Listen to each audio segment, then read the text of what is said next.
On the show today, Liberty basketball scores a road win against an ACC foe, and the ladies start their season on the right track as well. Plus, meet a former Flames football standout who has helped bring a community together in a time of need. It's all ahead on this edition of Game On.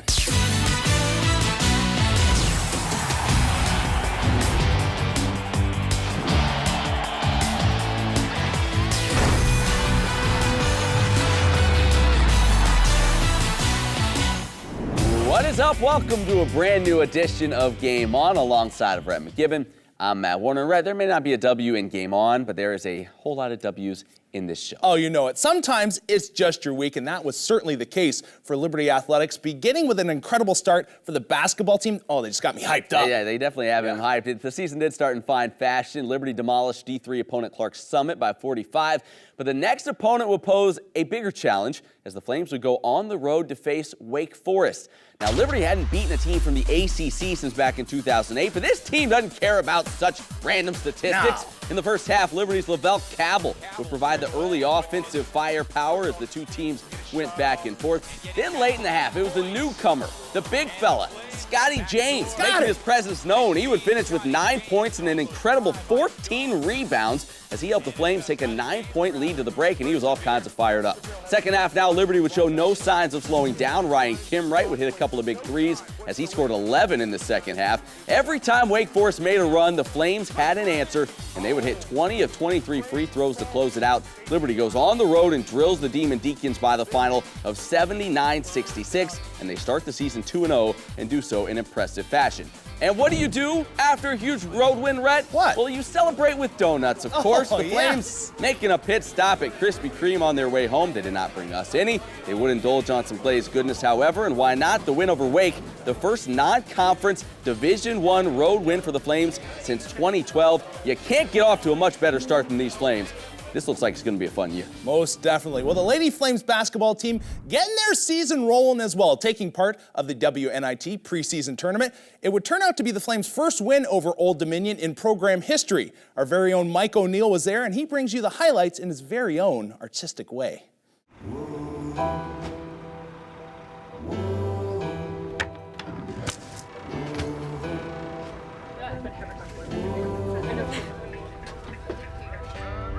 Run to the battle, run to the end. They coming for me, say a prayer, my friend. I'm rising up, up again, up again.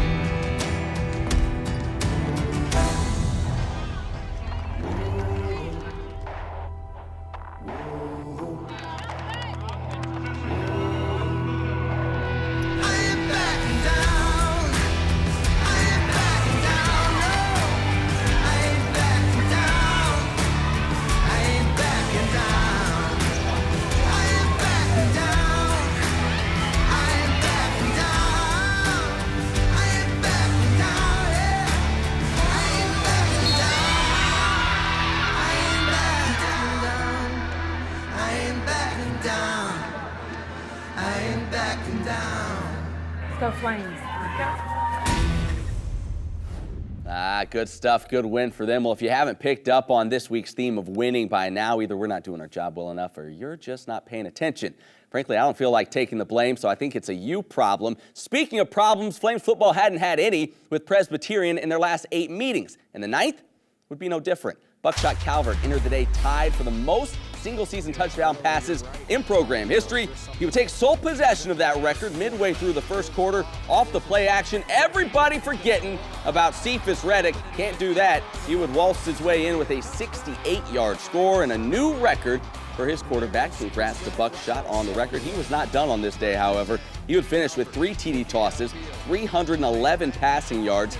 But it wasn't just a great day through the air for the Flames. They were also getting it done on the ground. Touchdown runs from Mosley, Hickson, and even the fullback Thomas Kennedy. They call him Jelly Roll, by the way. In all, it was the most prolific offensive performance of the season as LU turned out 628 yards of offense. And for the 9th straight time, the Flames take down the Blue Hose of Presbyterian. More on this one, Rhett standing by with Turner Gill. Thank you, Matt. Pleased to be joined by head coach Turner Gill for the final time this season. Coach, thanks for stopping in. Good to be here again. Buckshot Calvert now in sole possession of the record, most touchdowns in a season. How have you seen him grow throughout the course of this year? Well, I think the one thing we talked about him improving on is accuracy, particularly accuracy whenever he had to move in the pocket. If he's on a 3-step drop, 5-step drop, timing throws, he was great on that. This year we just wanted to say whenever you got to get a little bit off kilter and you got to move, still be accurate. He improved in those areas. Throwing on the run, he's improved in those areas. So I think that's why you've seen some outstanding numbers as far as 27 touchdown passes and still got one more game to go. So we're glad he's on our side. How would you contribute maybe the success he's had, the numbers and whatnot with his relationship with his offensive coordinator, Joe Daly?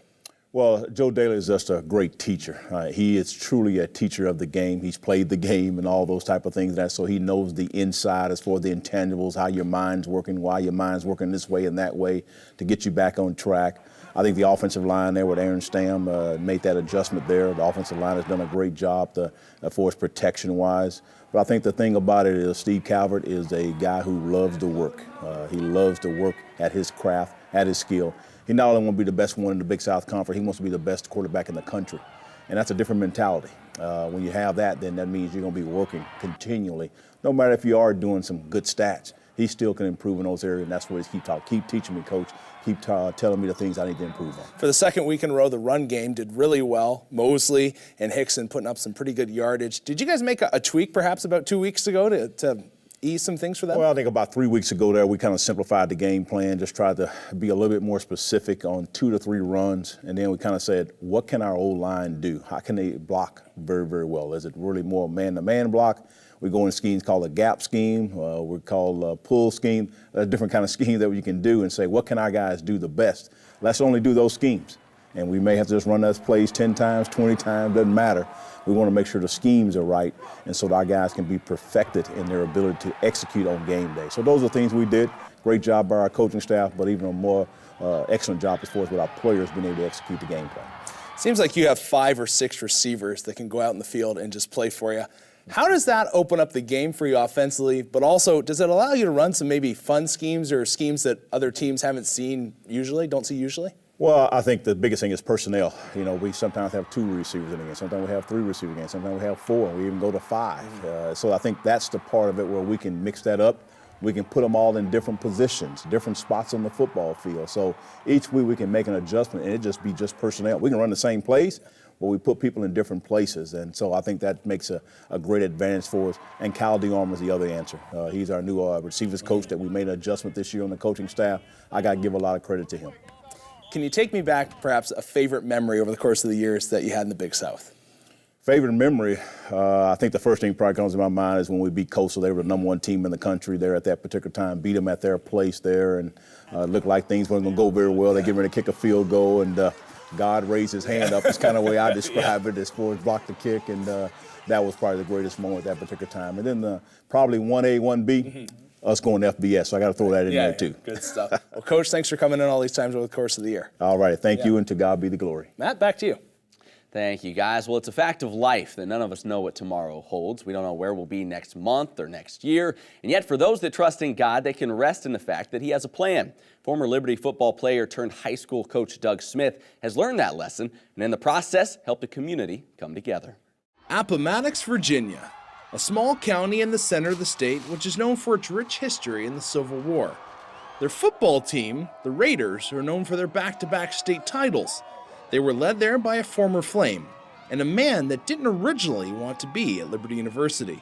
My dad, who stayed home regularly on Sundays, was watching Jerry Falwell on TV and had a little connection there with him and thought, this is where I'd like my son to try. And so he sent some film down and the last minute asked me to come and look at the school. When I visited, I met some of the greatest people I've ever met. I did not want to be there. I wanted him to stay around home. And my mom, she asked me, she said, you need to pray about it. And she was right, because when I prayed about it, I prayed specifically that the coach that would call me next, that's where I would know that God wanted me to be.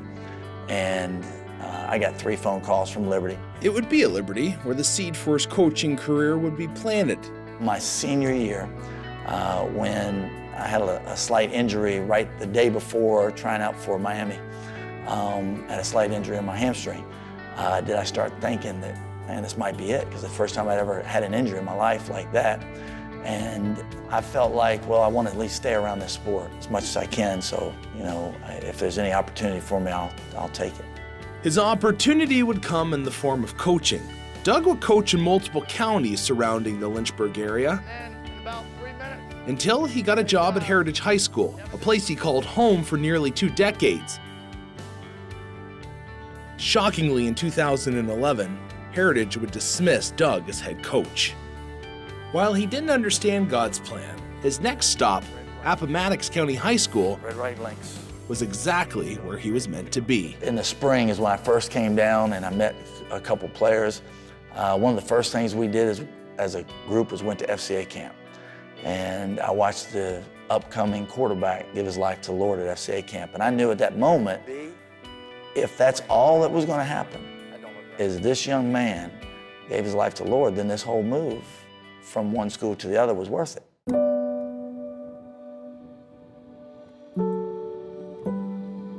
The year 2015 was filled with adversity for not only Appomattox High School, but also the entire county.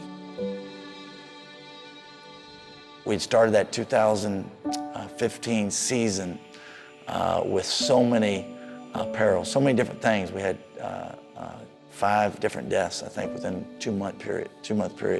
And you were just wondering, you know, what's going on?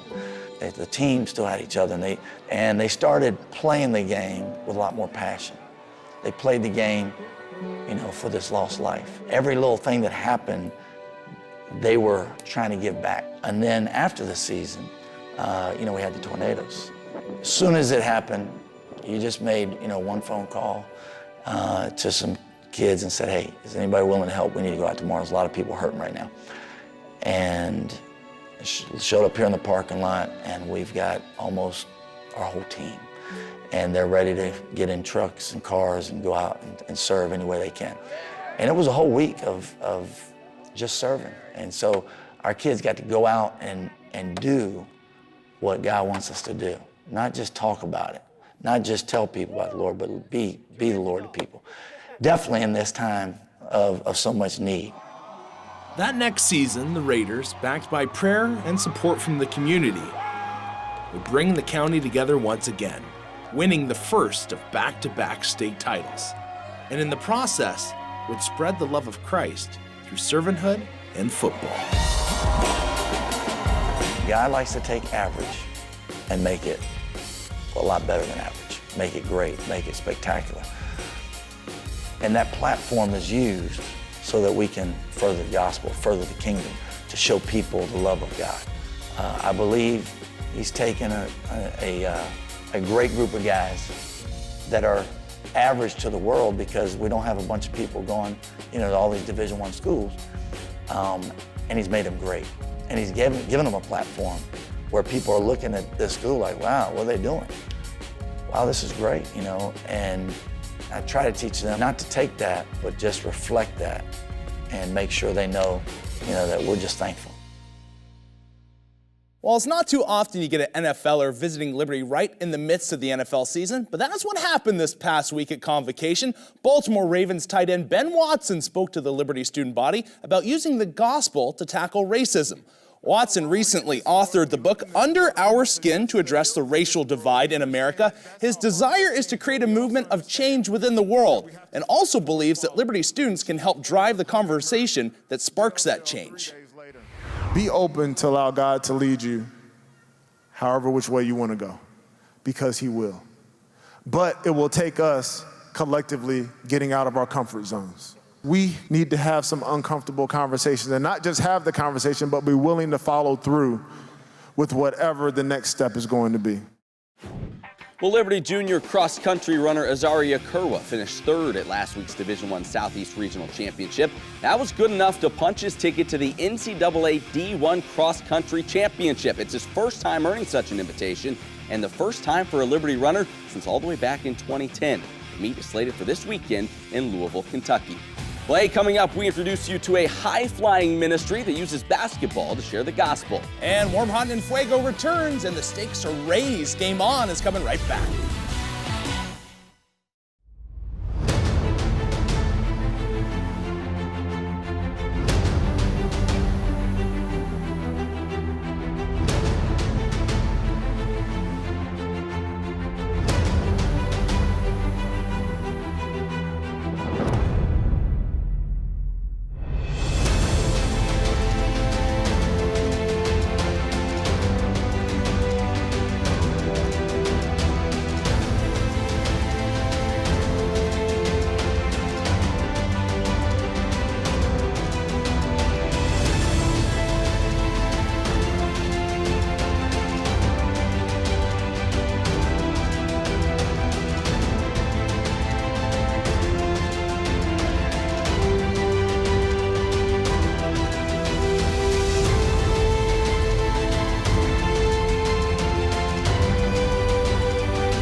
Welcome to Liberty University. We are so glad that you are here. We hope that while on campus, you will experience God's goodness and recognize His abundant blessings and faithfulness. From our thriving academics with over 200 programs and our close-knit community to our state-of-the-art facilities and residence halls. You will see that the Lord is integrated into each part of this university. Fun and excitement also await you here as you attend football games, basketball games, concerts, campus community, convocation 3 times each week, and much more, while developing relationships that will last a lifetime. Each of us has a different path during our time here. but we have at least one thing in common. not leaving this university the same as when we came.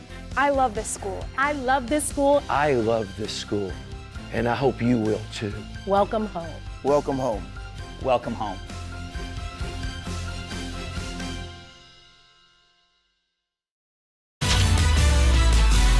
Hey there, friends. Welcome back to Game On. I'm sure many of you remember the popular video game NBA Jam. Who cannot love the high-flying Earl the Pearl? He's on fire action. Well, the group you're about to meet basically gets to live the video game, and they do it all to spread the mission of Liberty University.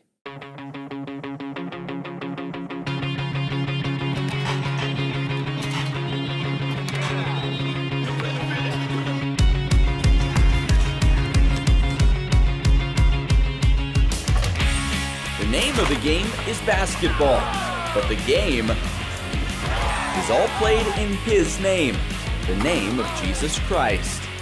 Sold Dunk stands for Sold Out and Ready, S-O-U-L-D, Sold Out and Ready.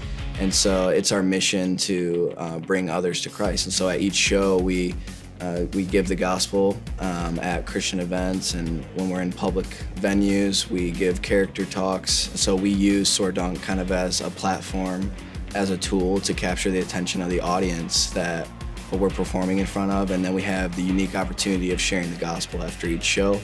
And so it's an amazing opportunity to do that, just to capture the attention of the crowd and then kind of share Jesus with them after. Which is exactly what these guys mean by being sold out. Not only do they put their heart and soul into every backflip, trick shot, double crossover, slam dunk, drop kick, spike, they're also putting their souls into fulfilling the Great Commission to go into all the world and preach the gospel. We grab their attention by doing trampoline dunking. Like, who would ever think that that would be a tool used for the ministry? But it really is. It's super effective, and just having these kids come up and either pray the sinner's prayer or just say, you know what, I'm having this problem, or how do I get through this, or did you experience this? And just being able to relate any kind of experience I have or anything that God showed me into their lives. Being there for those moments and doing life together is what makes this team a true brotherhood of believers. It's a second family away from home, which is nice for me because just having a group of guys like that that's so grounded in the faith and they just love Jesus and it's apparent and it shows. It just helps so much being around guys like that and just traveling the country with them, places I've never been before, and it's an awesome experience to be with those guys. We got an awesome group of guys. We all bring different things to the table. We all have different backgrounds, and you're right, it's like a motley crew, but we love to have fun and we goof off, and it's cool because we all have different passions, all have different interests, and then this ministry team brings us together for one purpose. And that purpose? To introduce more people to the love of Christ and the blessing of living sold out for Him. That is our primary mission, is to share Jesus with those who have never heard Him and to influence others for Christ, whether they're Christians or non-Christians, to influence them to come to Christ or obey Christ. And if it inspires more kids to come to Liberty, the team says, hey, the more the merrier.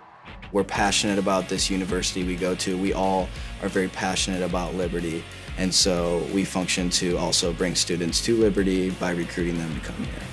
It's very much a mission of Liberty to train champions for Christ, but it's also a mission of Liberty to bring others to Christ first. And so that is a huge mission of Soar Dunk and a main foundation of this team.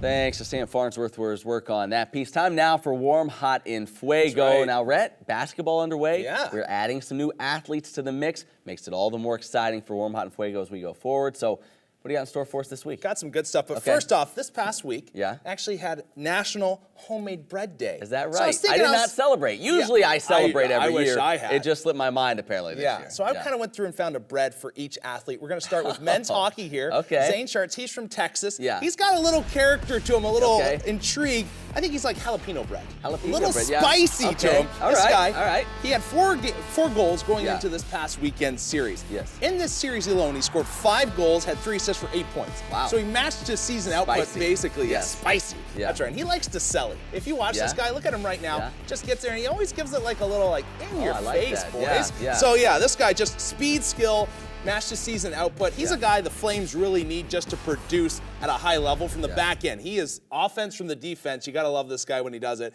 And yeah, that's Zane Sharts. Well, I'm intrigued as we move forward with our bread choices here. Who you got for hot? Well, Carrington Mosley men's football. This guy, a hearty 9-grain oat. 9 just, grain. It's yeah, you know the 9 grain? Oh yeah, good healthy not that stuff. 6 junk, No, the 9. That's this more guy, he's just expensive. powering through. He's bringing it each and he's hardy. He's not like one, he's not just a speed bag. No, he's got some beef. He's not some cheap white bread. Yeah, exactly. Like this isn't like if you eat what's this the Wonder slice, bread we're talking about here. No, this is the good stuff. Yeah, great value for me. But yeah, you know, he's pounding it through. Just a great last game by him getting so caught up thinking about bread and butter. 2 touchdowns in the last one, has 9 touchdowns on the year, and I'm going to give you some credit here. You said you'd think that Carrington would have 10 Before on the season. I did predict a 10 touchdown season for Right. Carrington, so if he can just finish out with one more, he makes me look like a genius. And also, he has a chance to hit 1,000 yards on the year. He's not that far off, 133 yards away. I believe. Good. Finally, now we lead up to Enfuego. Now, before we do this, you've got a special little thing here. Thanks This for week, reminding me. special deal for the Enfuego athlete. Yes. They get this sweet shirt. Yeah, so we're going to tell you in just a sec, Yeah. but make sure we're going to get you the shirt. We're going to come out to practice and find you and give you the first Enfuego shirt. Yeah, Yes. and who are we going to find, Rhett? Who is We're Enfuego? going to find men's basketball, Scotty James. Scotty, this guy, congrats. What kind of bread is he? He's flatbread, because there's no way this guy could get that big and muscular over the offseason eating so many carbs. That's so he's okay, flatbread. yeah, I gotcha. So close to a double-double. 9 points. The thing you gotta love about this cat, 6'7", he's in there with the trees. He's in there with 7-footers on Wake, and he was just saying that these guys are no Tim Duncan. I'm just banging around and I'm getting it done, and he did, man. What a game by him. Rebounds, 14 rebounds. He was just pulling. He was creating momentum for his group and making them believe, like, hey, if a shot doesn't go up, or defensively as well, we're just getting it done. So great job by Scotty. Can't wait to give you the shirt. Yeah, look forward to this. We'll tweet out maybe a picture when you present him with this. Sounds I'm sure he'll be quite honored. Great job as always. Rhett, hey, more Game On coming up. Don't go anywhere. We the people. We are innovators, dreamers, leaders. Yeah, we feel pain. We get tired, but it won't stop us. God's call is our pursuit, and we will champion His name.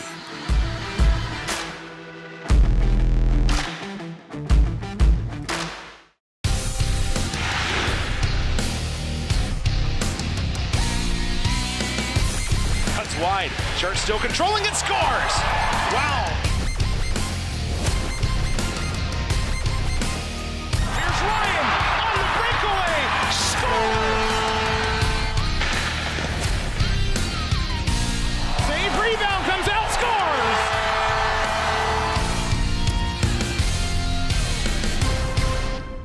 scores. You might have heard some things about Liberty University, like how we're just a little Christian school in the middle of nowhere. And there's nothing to do here.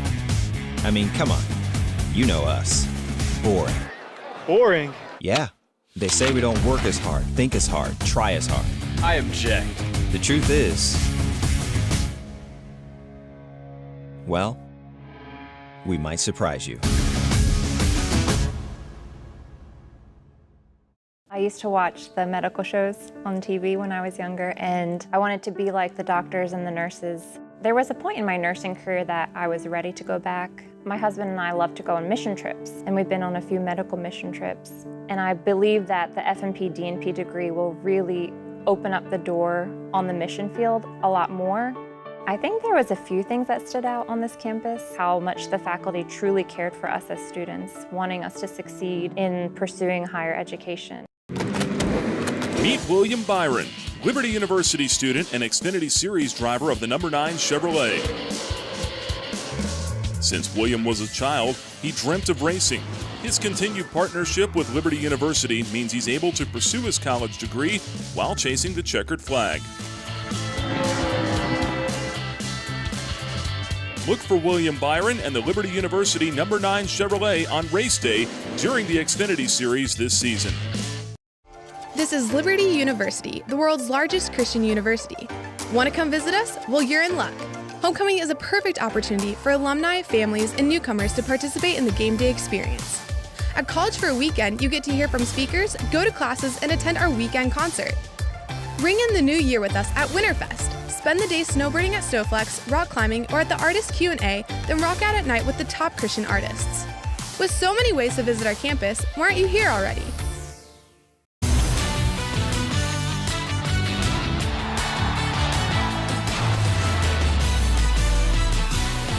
Well, unfortunately, all good things must come to an end, and that's where we are in this week's show. As always, we want to remind you can find us on social media, Facebook, Twitter, Instagram. Hit us up. Look for us at GameOnLU. Yeah, you can check out our website as well, GameOnLU.com. Now, before we leave you, just want to let you know next week, always a fun week here at Game On. It's the WEF Thanksgiving edition. That's right, Thanksgiving. Who knows what we'll be eating during Warm Hot and Fuego, but turkey leg, maybe? Perhaps. I'll be looking forward to it. Yeah. He's Rhett, I'm Matt. Thank you so much for watching. We'll see you right back here next week.